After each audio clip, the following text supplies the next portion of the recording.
जय श्री कृष्ण। नमस्कार।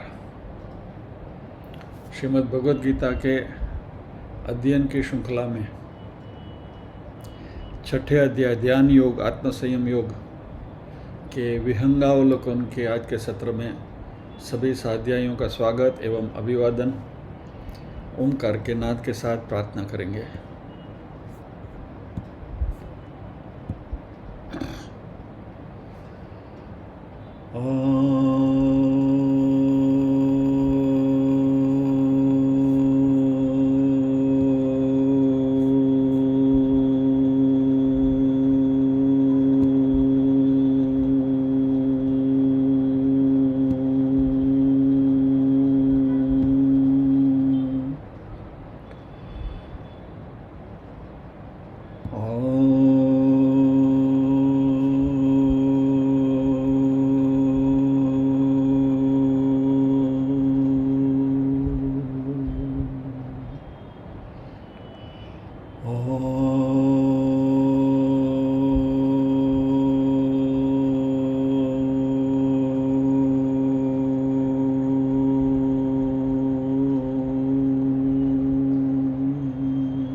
वक्रतुंड महाकाय सूर्यकोटिसमप्रभ निर्विघ्नं कुरु मे देव सर्वकार्येषु सर्वदा।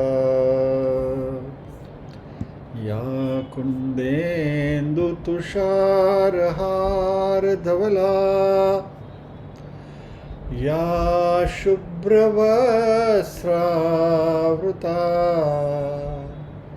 या वीणावरदण्डमण्डितकरा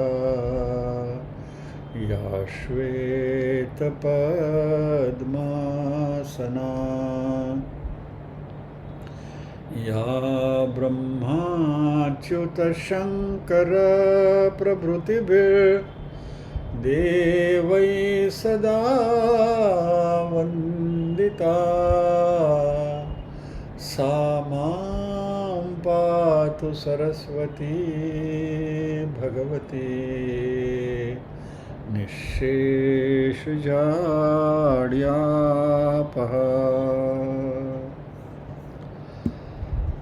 वसुदेवसुतं देवं कंसचाणूरमर्दनं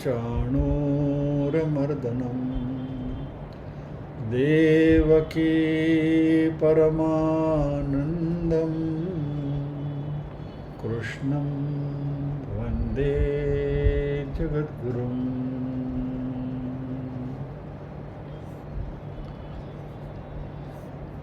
ॐ सहना भवतु सहनौ भुनक्तु सह वीर्यं करवावहै तेजस्विनावधीतमस्तु मा विद्विषावहै। ॐ शान्ति शान्ति शान्तिः। यत्र योगेश्वर कृष्णो यत्र पार्थो धनुर्धरः तत्र श्रीर्विजयो भूतिर्ध्रुवा नीतिर्मतिर्मम।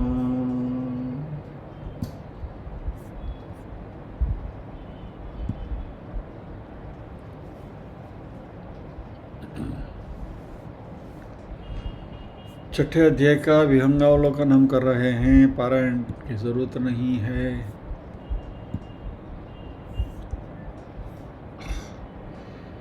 गत सत्र में हमने देखा कि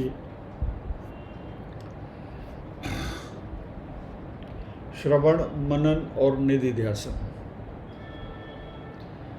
श्रवण is like a tape recorder in the recording mode or nididhyasan is like the same tape recorder in the play mode। यानी जब भी श्रवण करते हैं तभी जो भी बातें हम सुनते हैं उसको मन में हम ग्रहण करते हैं, फिर उस टेप को संभाल के रखते हैं। अभी वो मनन की प्रक्रिया टेप रिकॉर्डर में नहीं होती unfortunately, because it does not a brain. मनन हमें करना है। और निधि ध्यासन is in the same tape in the play mode. तो जो हमने सुना वही निधि ध्यासन में वापस हमारे मन में आता है। जैसे गाय घास करके खा के चुगाली करती है, वैसे पशु। तो इसमें यदि ब्लैंक आ जाए या तो आपने जो रिकॉर्ड किया है उसके बजाय कुछ और आ जाए प्ले करने के समय पर, तो समझना कि हमारा जो वीसीपी है, प्लेयर है, वो बराबर फंक्शन नहीं कर रहा है। उसको ठीक करने की ज़रूरत है। यानी रिकॉर्डिंग सही तरीके से होना चाहिए। अच्छी तरह से सुनेंगे तो मनन होगा और निधि ध्यासन के समय पर उसका प्लेबैक सही तरीके से होगा। अभी आगे जो भगवान कृष्ण बात कर रहे हैं, ये ध्यान के 3 तबक्कों की, धारणा, ध्यान और समाधि। धारणा, जिस विषय पर हमें ध्यान करना है उस विषय के ऊपर हमें मन को फोकस करना है। ध्यान में फोकस करने के बाद उसी जगह पर मन को लगाए रखना है। और समाधि में जिस विषय के ऊपर हमने फोकस किया है उस विषय के साथ हम एकरूप हो जाते हैं। अभी आम का सीज़न चल रहा है, उदाहरण लेते हैं कि भाई आपको आम रस खाने की इच्छा हुई, तो धारणा में क्या हुआ, आम रस आया, बराबर। अभी उसमें आम की काफ़ी वैरायटीज़ हैं, बराबर, केसर है, पायरी है, हापुस है, और भी है, वगैरह वगैरह। उसमें से कोई भी एक आम आपको खाना है, तो हापुस खाना है, मान लीजिए देवगढ़ का हापुस खाना है, तो धारणा में क्या हुआ, हापुस देवगढ़ का। भाई ध्यान में क्या होगा, हापुस की सभी वैरायटी, यानी सारे, धारणा में सारे फल दिमाग से निकल जाएंगे, सिर्फ हापुस मन में रहेगा। ध्यान में हापुस की सभी वैरायटीज निकल जाएगी, मात्र देवगढ़ का हापुस मन में रहेगा। और जब ये देवगढ़ का हापुस आप लाकर जब ये खाने लगते हैं और उसका जो आनंद आप ले रहे हैं, तो उस देवगढ़ के हापुस के स्वाद के साथ आप एकरूप हो गए, और वो समाधि की दशा है। तो सगुण साकार परमात्मा का यदि हमें ध्यान करना है, मान लीजिए कि कृष्ण भगवान का ध्यान करना है, तो धारणा हमने करी, इष्ट देव का ध्यान करना है, हमारे इष्ट देव कौन है, भगवान कृष्ण, तो धारणा हो गई। ध्यान में क्या हुआ, भगवान कृष्ण का पर्टिकुलर स्वरूप, बाके बिहारी स्वरूप, हाथ में मुरली धारण किए हुए टेढ़ी चाल पे ऐसे खड़े हैं, तो बाके बिहारी में ध्यान में वो पर्टिकुलर भगवान की अंग भंगिमा, वो पर्टिकुलर स्वरूप है, तो श्रीनाथ जी का स्वरूप, जो भी स्वरूप आपके मन में आए वो स्वरूप ध्यान। और ध्यान करते करते करते करते आप इतनी उसमें डूब गए हैं कि आप उसके साथ एकाकार हो गए, तो ये समाधि है। तभी कृष्ण भगवान की वो छवि, मुरलीधर कृष्ण की छवि के ऊपर ध्यान करते करते करते करते आप समाधिस्थ हो गए, मान लीजिएगा। फिर रासलीला में शामिल हो गए, भगवान कृष्ण रास रचा रहे हैं और हम भी उसमें शामिल हो गए, और उसका एक जो आनंद हमें मिल रहा है वो समाधि का आनंद है। तो अंग्रेजी में उसको कहें तो फोकसिंग, रिटेनिंग और getting absorbed into the subject. अभी इसमें धारणा और ध्यान में हमारी अपनी इच्छा वहाँ होती है कि मुझे कृष्ण के इस स्वरूप के पे ध्यान करना है, या तो मुझे कृष्ण के ऊपर ध्यान करना है, तो धारणा का स्टेज आएगा। उसमें हमारी इच्छा है और देवों का जो स्वरूप है उसको छोड़कर कृष्ण के ऊपर हमें ध्यान करना है, तो धारणा की स्टेज आ गई। अभी कृष्ण की ये पर्टिकुलर छवि के ऊपर ध्यान करना है, तो उसमें भी हमारी इच्छा है। लेकिन जब भी आप कृष्ण के साथ एकाकार हो गए, समाधि की दशा में जब आ गए आप, तो आपकी इच्छा मिट गई, आप ही मिट गए। You become one with that स्वरूप। और तभी आपको कोई इच्छा की जरूरत नहीं है, you just get carried on.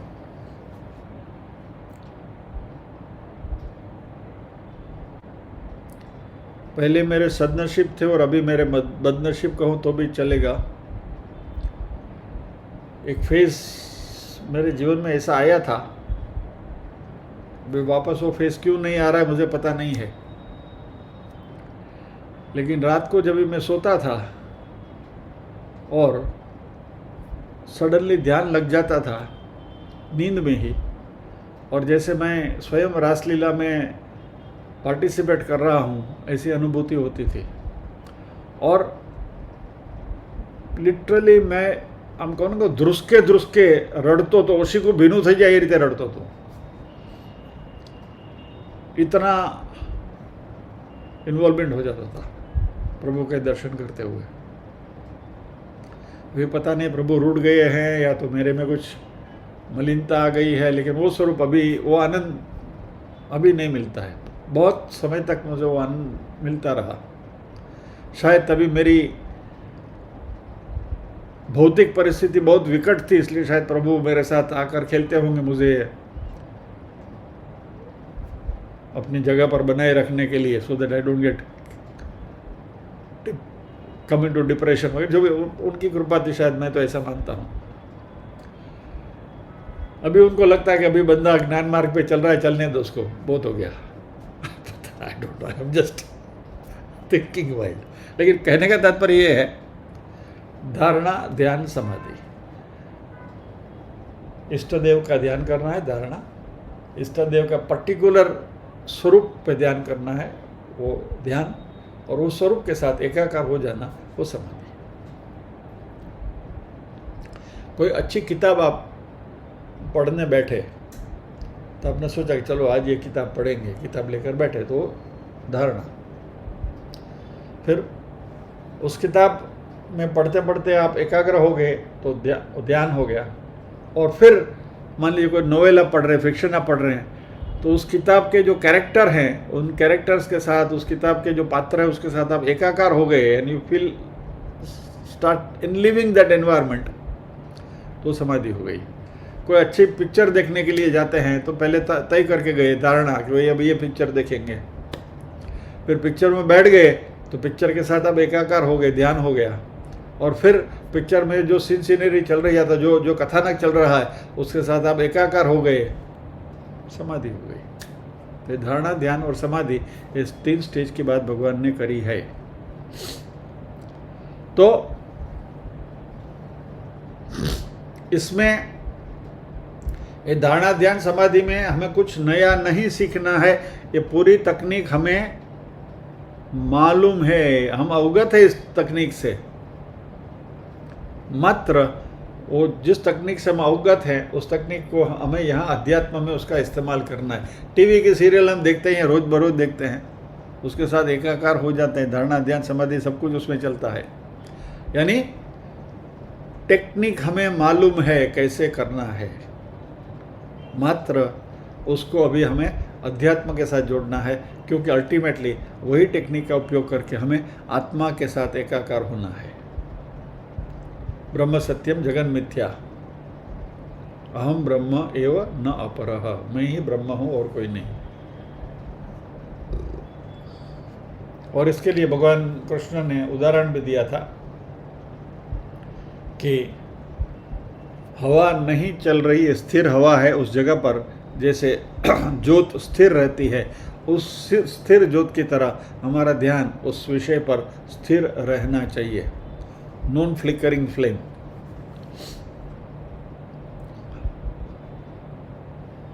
समाधि की भगवान ने 7 कक्षाएं बताई हैं, या तो 7 डेफिनेशंस बताई हैं। सबसे पहले समाधि में चित्त उपराम होता है, यानी कि हमारा मन जो है वो शांत हो जाता है। दूसरा आत्मदर्शनम, भी मन आत्मा के आनंद में सराबोर हो जाता है, इट गेट्स एब्सॉर्ब्ड इन आत्मदर्शन, यानी हम हमारे स्वरूप के साथ एकाकार हो जाते हैं। ये समाधि के लक्षण हैं। धारणा ध्यान से आप आगे निकल गए। तीसरा है अत्यंतिक सुखम, वहाँ इतना आनंद आता है क्योंकि हम अपने ही स्वरूप का दर्शन कर रहे हैं, और आत्मा जो है वो तो हमेशा आनंद के पूर्णानंद की कक्षा में है। तो जब भी आत्मा के साथ हम एकाकार होते हैं तो अत्यंतिक सुखम हमें मिलता है। चौथा तत्वनिष्ठा, यानी आत्मा तत्व है, यानी ब्रह्म सत्यम जगन मिथ्या, यानी ब्रह्म ही सत्य है, मैं ही आत्मा हूँ, वही सत्य है, बाकी सब मिथ्या है। वो तत्वनिष्ठा, उसकी अनुभूति होने लगती है। फिर अत्यंतिक लाभ, यानी ये जीवन का ऐसा पड़ाव है कि जहाँ इससे आगे हमें कुछ प्राप्त नहीं करना है। There is nothing left to be acquired in the life, you attain the highest, यानी टॉप पर पहुंच गए आप। फिर अत्यंतिक दुख निवृत्ति, हम सभी दुखों से निपट गए, कोई दुख हमें परेशान नहीं करता है, शरीर का दुख भी नहीं, कोई व्यथा नहीं, कसूज नहीं, नो वरीज नथिंग, पूर्णानंद की स्थिति। और फाइनली दुख संयोग वियोग, यानी अगले स्टेज में क्या हुआ, दुख निवृत्ति, दुख सारे हट गए, अभी आप संपूर्ण आनंद की स्थिति में है। लेकिन फाइनल स्टेज भगवान ये भी कहते हैं कि दुख संयोग वियोग, यानी दुख के साथ अभी आपका संयोग होगा भी नहीं, दुख को आप पार करके सुख की स्थिति में आ गए, फाइन। बट अभी भगवान क्या करते हैं, उसमें से रिवर्स गियर भी निकाल देते हैं। बस अभी आप उसमें आ गए, अभी वापस आपको दुख की जिंदगी में कभी अनुभूति नहीं होगी। दुख संयोग वियोग, दुख के साथ कभी भी आपका संयोग नहीं होगा, यानी पूर्णानंद की स्थिति में हम हमेशा हमेशा के लिए बने रहेंगे। यानी समाधि के ये 7 स्टेजेस भगवान ने हमें बताए हैं। पहला स्टेज चित्तोपरम, मन शांत हो जाता है। दूसरा आत्मदर्शनम, आत्मा के दर्शन होते हैं। तीसरे में अत्यंतिक सुखम, बहुत आनंद आता है, सुख मिलता है। चौथा तत्वनिष्ठा, अहम ब्रह्मास्मि की अनुभूति होती है। पांचवा अत्यंतिक लाभ, जिसमें हमने जो भी कुछ प्राप्त करना है वो सब प्राप्त कर लिया, अभी उसके आगे प्राप्त करने का कुछ बाकी नहीं रहता, अत्यंतिक लाभ। छठा अत्यंतिक दुख निवृत्ति, कोई भी प्रकार का दुख हमारे जीवन में रहता नहीं है, पूर्णानंद की स्थिति में पहुंच गए हैं। और 7वीं स्थिति वो ऐसी स्थिति है कि जीवन में कभी भी किसी भी प्रकार के दुख के साथ हमें संयोग होगा ही नहीं, we will remain always in that state of bliss. तो समाधि की एक 7 कक्षाएं भगवान ने हमें बताई थी।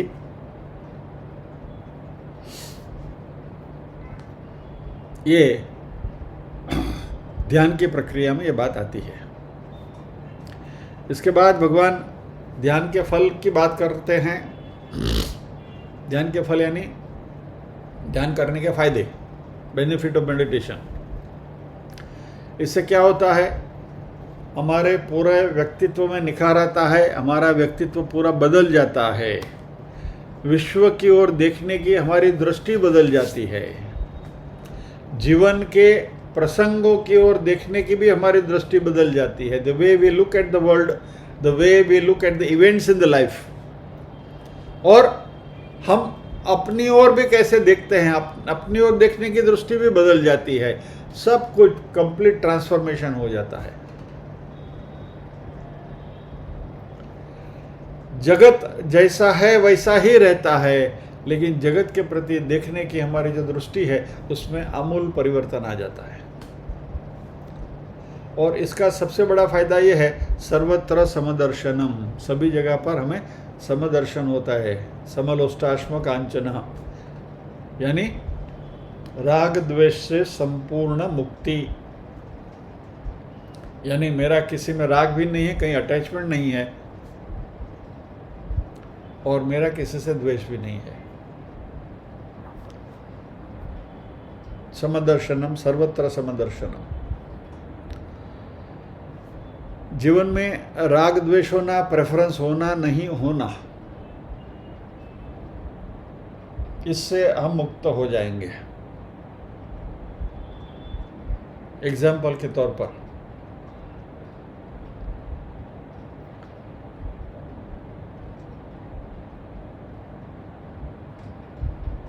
मान लीजिए कि चाय या कॉफी,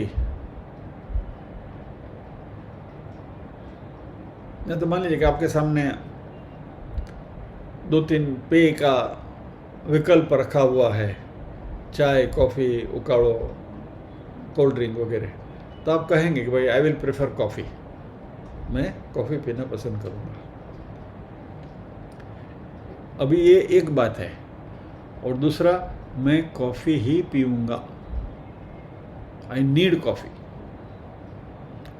यानी अंग्रेजी में कहें इस बात को तो I prefer coffee and I need coffee, ये दोनों में फ़र्क है। ऑप्शंस हमारे पास अवेलेबल है, उसमें से कोई भी एक ऑप्शन आपने चुन लिया, लेकिन टू इंसिस्ट कि नहीं मुझे यही चाहिए, तो ये राग है। पहला वाला राग नहीं है, पहले वाला चॉइस है, और राग इज डिमांड। तो जब भी हम कहते हैं कि आई प्रिफर, मैं ये पसंद करता हूँ, मिलता है तो ठीक है, नहीं मिला तो जय श्री कृष्ण, फिर उसके बारे में कोई गिले शिकवे नहीं, either way it is okay.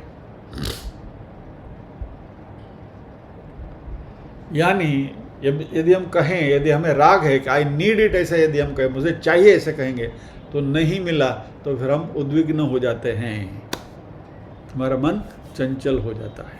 ये वही राग की बात है। तो ज्ञान निष्ठा यानी जीवन में प्रेफरेंस होना, लेकिन किसी चीज़ का, वस्तु, व्यक्ति, परिस्थिति का गुलाम नहीं होना। हम मनुष्य हैं, प्रेफरेंसेस हमारे हो सकते हैं, चॉइस हो सकती है, बट वो न मिले तो हम अपसेट हो जाएं, वो परिस्थिति राग की है, जिससे हमें बचना है। We have not to become slave of any वस्तु, व्यक्ति, परिस्थिति, किसी की गुलामी नहीं चाहिए हमें।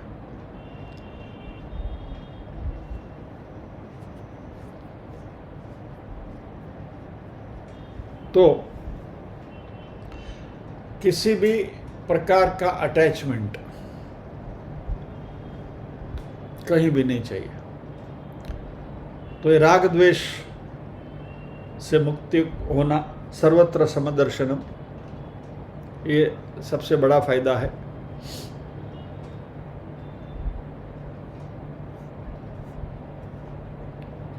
ये ध्यान का फल है, और ध्यान का फल अल्टीमेटली हमें जीवन मुक्ति की ओर ले जाता है। यानी प्रारब्ध जब तक बचा है और शरीर है, तब तक ये शरीर का कार्यभार निभाना है। We have to live as long as the body is there.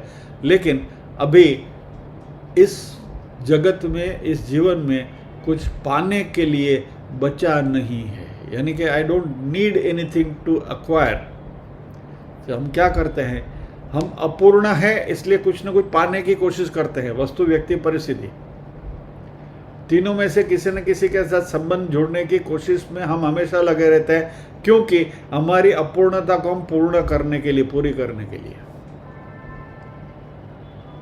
सोचना इस बारे में। मनुष्य धन क्यों कमाता है? उसको लगता है कि मैं अपूर्ण हूं,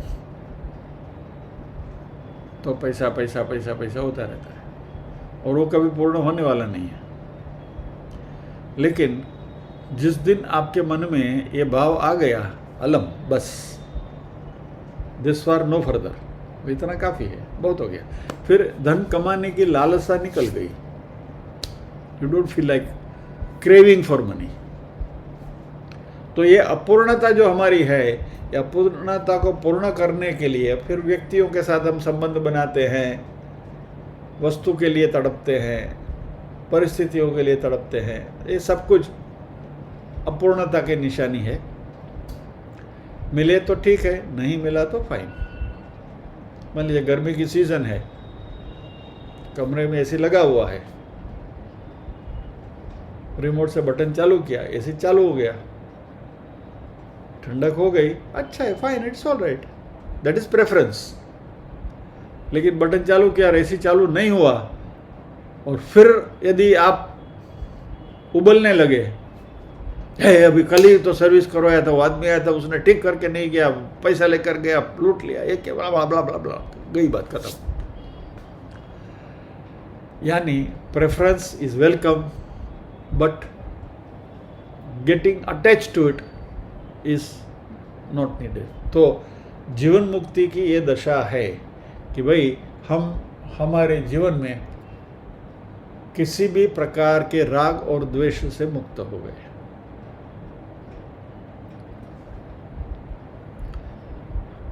भगवान ने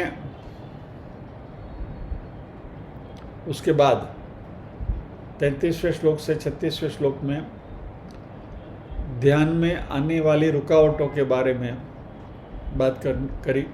शास्त्रों में कई बात करी है, लेकिन यह खास एक बात के ऊपर भगवान जोर दे रहे हैं, और वो है विक्षेप, विक्षेप प्रतिबंध। हमारा मन इधर उधर भटकता है, और भटकते हुए मन को ध्यान की विषय में स्थिर रखने के लिए क्या करना चाहिए, उसके लिए भगवान ने बहुत अच्छी फॉर्मूला दी है, वैराग्य और अभ्यास।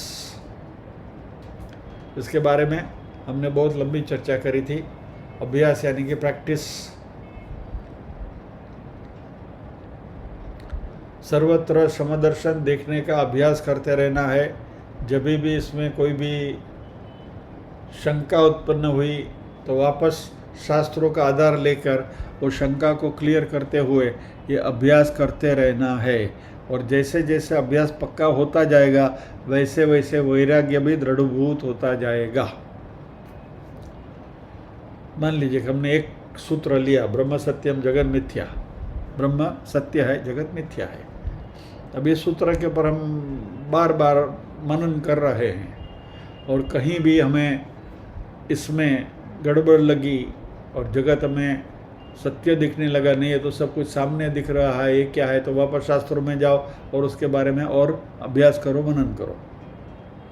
लेकिन जैसे जैसे ये अभ्यास दृढ़ीभूत होता जाएगा, वैसे वैसे वैराग्य भी साथ साथ चलता जाएगा। और जैसे ही हमें ब्रह्म सत्यम जगत मिथ्या, ब्रह्म सत्यम जगत मिथ्या, जगत मिथ्या, जगत मिथ्या, जगत मिथ्या, जगत मिथ्या का अभ्यास होता रहेगा, वैसे वैसे जगत के साथ का हमारा जो भी संबंध है, व्यवहार है, वो सब उससे वैराग्य होना शुरू हो जाएगा, डिटैचमेंट शुरू हो जाएगा, जगत हमारे मन से छूट जाएगा, मात्र ब्रह्म रह जाएगा।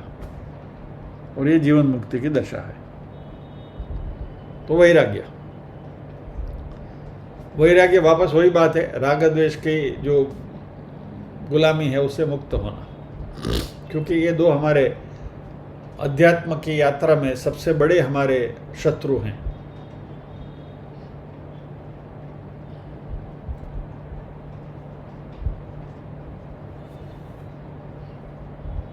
So we have to handle them. These are our internal enemies. Hari ji के लिए विरुप्पु वेरुप्पु, सरिया सरी, राग द्वेष। हरि जी एकदम खुश हो गए। ये हमारे अंदर के जो दो शत्रु हैं, इसके ऊपर हमें बहुत, क्या कहूँ, काळजीपूर्वक उसका ध्यान रखना पड़ेगा।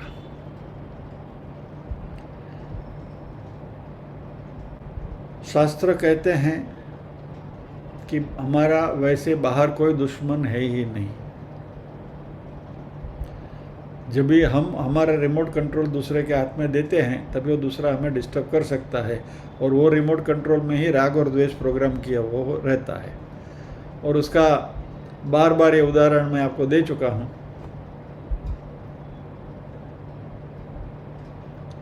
तारक मेहताना उल्टा चश्मा, बराबर। दयाबेन, उनका भाई, और अपना दयाबेन का हस्बैंड, उनका नाम आ रहा है, जो भी है, चलो वो आपको मालूम है, जेठालाल। सो जेठालाल, दयाबेन और दयाबेन का भाई अहमदाबाद वाला सुंदरलाल। राग और द्वेष का सही एग्जाम्पल, हमने बहुत बार इसके बारे में चर्चा करी है। तो यह हमें डिस्टर्ब करने वाला सामने वाले व्यक्ति के प्रति हमारी कैसी दृष्टि है, इसके ऊपर निर्भर करता है। और यदि सभी जगह पर यदि समत्व दर्शन है, जेठालाल सुंदरलाल को अपने जैसा ही समझने लगे, तो जेठालाल के मन में जो द्वेष है वो रहेगा नहीं, वगैरह वगैरह। ये राग द्वेष के ऊपर हम काफ़ी चर्चा बहुत बार कर चुके हैं और करते आए हैं, तो अभी it's no point discussing further about it. अभी यहाँ तक में ये ध्यान की बात खत्म हो गई, लेकिन एक अर्जुन ने एक दूसरी पतली सी गली खोल दी, तो भगवान ने इसके ऊपर भी थोड़ा बात करनी पड़ी, तो बात करनी हुई। अर्जुन ने प्रश्न पूछा कि हे प्रभु, इस अध्यात्म की यात्रा में यदि हमारी यात्रा अधूरी रह गई और ये देहांत हो गया तो फिर क्या होगा? ये अर्जुन का जो सवाल है, इसके लिए भगवान ने अर्जुन को धाड़स बंधाई कि हे अर्जुन, इसमें किसी का पतन होता नहीं है। तो अर्जुन ने भगवान से पूछा था कि मान लीजिए कि मैंने कर्म किए, लेकिन सही कर्म, पूरे कर्म नहीं किए, स्वर्ग भी नहीं मिला, मोक्ष भी नहीं मिला, और मैं बीच में त्रिशंकु के जैसे लटक गया, तो फिर मेरी क्या दशा होगी ये शरीर मिट जाने के बाद, मृत्यु के बाद? तो भगवान ने कहा कि भाई, आध्यात्मिक तौर से तुम्हारा पतन कभी नहीं होगा। और बहुत स्पष्ट शब्दों में भगवान ने कहा है कि क्योंकि तुमने आत्मा के बारे में जानने का, इस पथ पर चलने की शुरुआत ऑलरेडी कर दी है और आत्मचिंतन कर रहे हो, इससे ही बहुत सारा पुण्य मिलता है। और इसलिए यदि तुम्हारी मृत्यु हो गई तो स्वर्ग मिलेगा मिनिमम, और यदि फ्लैश हो गया और मोक्ष मिल गया तो जीवन मुक्ति। सो मिनिमम स्वर्ग, मैक्सिमम जीवन मुक्ति, ये दो के बीच में ही तुम हो। अधोगति तुम्हारी कभी भी नहीं होगी। तो यहाँ जितने भी लोग बैठे हैं, ये बात समझ के चले, बात पहले भी हमने करी है कि हमारी अधोगति तो नहीं होगी, और इसकी जिम्मेवारी भगवान ने ली है। भगवान ने कीधું છે कि मारा जो नगुणो कोई नहीं, जो आ लोकोने हूँ अधोगति में जवा दूँ। तो अभी इससे ज़्यादा और क्या चाहिए हमको? એટલે મોજ કરો, મજા કરો, ભગવદ્ ગીતાના ક્લાસમાં રેગ્યુલરલી આવવાનું રાખવાનું। That is the condition. अध्यात्म से अपने आप को कभी भी अलग मत करना। यानी भगवद गीता क्लास में आने का कहने का तात्पर्य यह है कि अध्यात्म की जो यात्रा है उससे अपने आप को कभी भी अलग मत करना। तो भगवान ने रिटर्न गारंटी दी है कि कम से कम स्वर्ग मिलेगा, और यदि मिल गई तो जीवन मुक्ति भी इसी अवतार में मिल सकती है। और सबसे बड़ी बात यह है कि इस अध्यात्म की यात्रा में कोई थर्मामीटर नहीं है कि जिसे आप नाप सकते हो कि आप कहाँ हैं। There is no measuring instrument spiritually at what level you are. तो ऐसा मान के चले कि हम सब सही लेवल पर हैं, और बिजली ने चमकारे मोतीड़ा परोवरे पानबाई, कभी एक चमकारा हो गया मन का मोती पिरो लिया और भगवान के साथ एकाकार हो गए।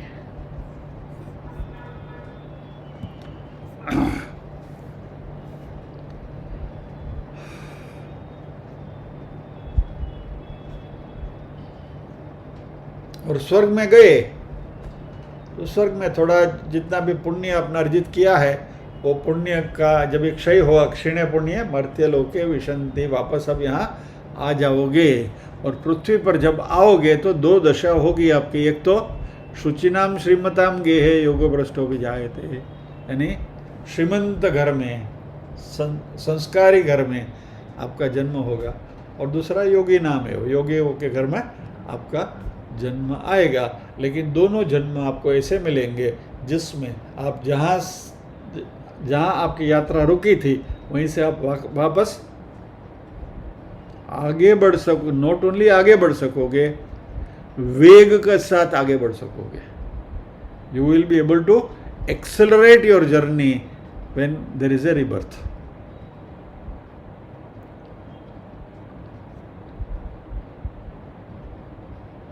सो डोंट बी पेसिमिस्टिक, मायूस मत होइए, अपनी जो आध्यात्मिक यात्रा है उसको बरकरार रखिए और उसके ऊपर आगे बढ़ते रहेंगे हम। तो इसके साथ भगवान कृष्ण ने योग भ्रष्ट की क्या स्थिति होगी ये टॉपिक भी उन्होंने यहाँ कंक्लूड किया। और 46 और 47वें श्लोक में भगवान वापस ध्यान के विषय के ऊपर आते हैं, क्योंकि इस अध्याय का मेन टॉपिक ध्यान ही था।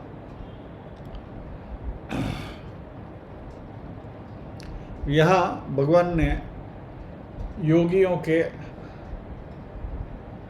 5 प्रकार बताए हैं: कर्म योगी, उपासना योगी, श्रवण योगी, मनन योगी और निधिध्यासन योगी। कर्मयोगी जो निष्काम कर्म करता है, उपासना योगी यानी सगुण साकार ब्रह्म की उपासना करता है, जो हम पूजा वगैरह जो हम करते हैं। श्रवण योगी यानी अध्यात्म का श्रवण करना। मनन योगी यानी श्रवण करने के बाद मनन करना। और निधिध्यासन योगी यानी निधिध्यासन करना, यानी हमने जो भी सुना है, जिसके ऊपर मनन किया है, उसका अनुभव करना, उसकी अनुभूति होना, to live what we have learned. और इन 5 योगियों में से कर्म योगी, उपासना योगी, श्रवण योगी और मनन योगी जो है वो मोक्ष से थोड़ी दूरी बनाए हुए हैं। निधिध्यासन वाला जो योगी है वो मोक्ष की कगार में खड़ा है, यानी नमक की पुतली सागर के किनारे पर खड़ी है, खाली डुबकी लगाने की देर है। ये निधिध्यासन होगी, जैसे डुबकी लगाई सागर में विलीन हो गई।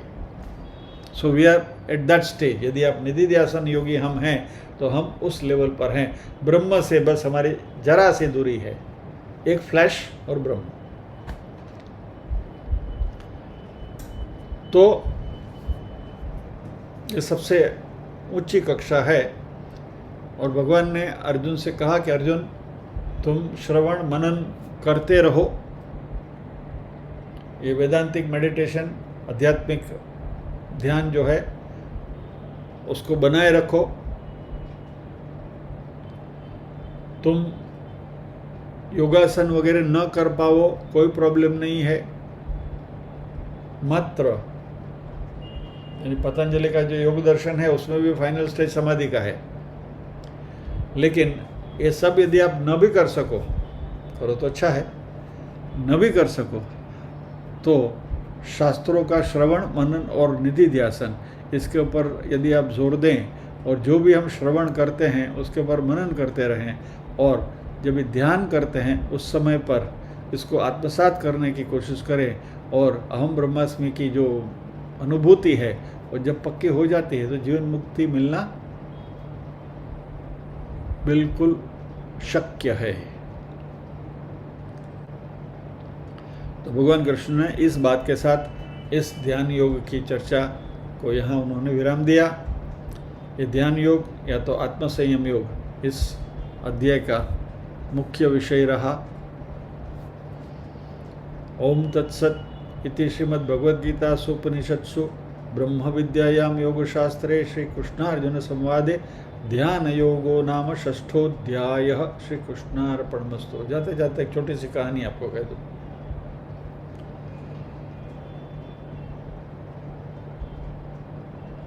नारद जी वैसे रात में तंबूरा लेकर बेचारे नारायण नारायण करते हुए तो जा रहे थे, तो रास्ते में उनको एक ऐसा ही व्यक्ति मिला जो ध्यान कर रहा था और भगवान का भगवत स्मरण कर रहा था। तो उसने नारद जी से कहा कि भाई आप भगवान के पास जा रहे हो तो भगवान से पूछना कि मेरी मुक्ति कभी होगी। नारद जी बोले ठीक है, मैं जब भी वापस आऊँगा तभी तुमको बताऊँगा। दूसरा व्यक्ति भी ऐसा ही मिला, उसने भी नारद जी से वही प्रश्न किया और वही बात कही, तो भगवान से मिल रहे हैं आप तो पूछ लेना कि मेरी मुक्ति कब होगी या तो भगवान मुझे कब मिलेंगे। नारद जी वापस आए, पहला योगी रास्ते में मिला, उसने नारद जी से पूछा है तो आप प्रभु से पूछ कर आए तो प्रभु से मेरा मिलन कब होगा, कुछ बात हुई। नारद जी बोलता हाँ, भगवान ने कहा कि अभी ये तुम्हारा जो जन्म है इसके बाद तुमको 4 जन्म और लेना पड़ेगा और फिर बाद में जाके 5वें जन्म में परमात्मा से तुम्हारी तो मिलन होगी। तो बोला अरे रे रे रे अभी और 4 जन्म काटना है, इस जन्म में इतना तो सब कुछ किया, अभी भी 4 जन्म बाकी है। भगवान भी कितने निष्ठुर हैं, इतना करने के बावजूद भी और 4 जन्म डाल रहे हैं। ठीक है, नारद जी बोला अभी भगवान ने जो बोला मैं आपको बता दिया। दूसरे योगी के पास गए, बोला प्रभु ने क्या बोला? बोला सामने जो नीम का जो झाड़ है ना, पेड़, उस नीम के झाड़ के ऊपर जितने पत्ते हैं इतने जन्म के बाद तुम्हें प्रभु मिलेगा। तो नाचने लगा। क्यों? प्रभु मिलेंगे तो सही। प्रभु कितने दयालु है, कितने करुणावान है। उन्होंने कहा कि मैं तुमसे मिलूंगा, yes promise me, I will attain him. और वो आनंद में, प्रभु के मिलन के आनंद में, उसके आनंद की खुशी इतनी बढ़ गई तो प्रभु के साथ एकाकार हो गया, वहीं मुक्ति हो गई।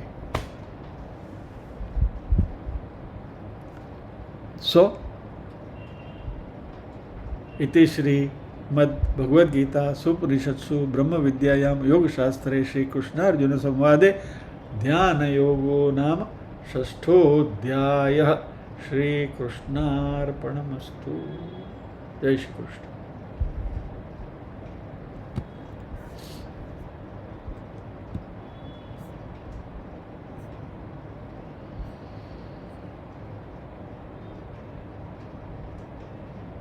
प्रार्थना करेंगे।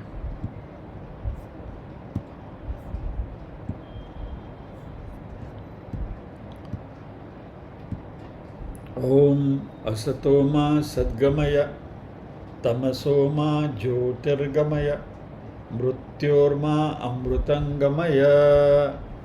सर्वेषां स्वस्तिर्भवतु, सर्वेषां शान्तिर्भवतु, सर्वेषां मंगलं भवतु, सर्वेषां पूर्णं भवतु। लोका समस्ताः सुखिनो भवन्तु, लोका समस्ताः सुखिनो भवन्तु। नाहं कर्ता हरिः कर्ता, हरिः कर्ता हि केवलम्। ओम शांति शांति शांति। सभी के हृदय कमल में विराजमान परम कृपालु परमात्मा को वंदन करते हुए आज के सत्र को विराम देते हैं। अगले शुक्रवार फिर मिलेंगे अगले अध्याय के साथ। जय श्री कृष्ण।